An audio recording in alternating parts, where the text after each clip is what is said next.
आजूरी पसारी हाय बबुआ हो लमहरा आजूरी पसारी हाय बबुआ हो लमहर बाघर परिवार हे लाला लमहर बाघर परिवार हे लाला लमहर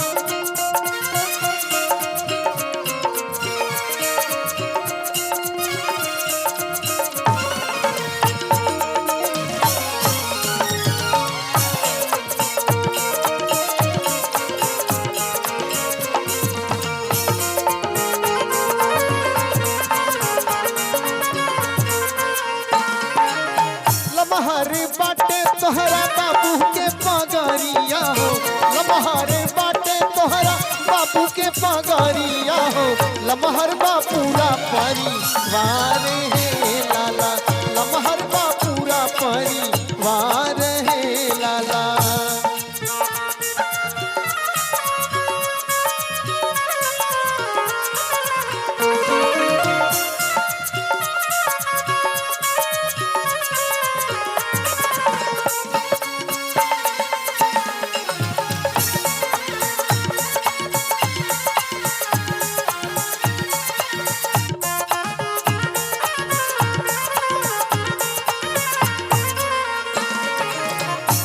अरे लमहर अंजूरी पसारी हाय विष्णु भैया लमहर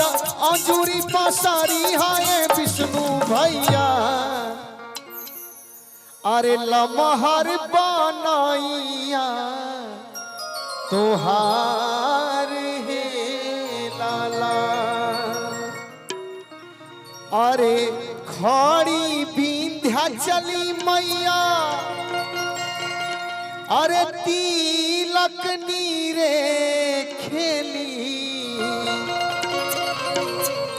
विष्णु भैया के माई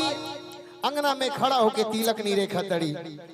की खड़ी विंध्याचली मैया अरे तिलक नीरे खेली ई तिलक मन जोगना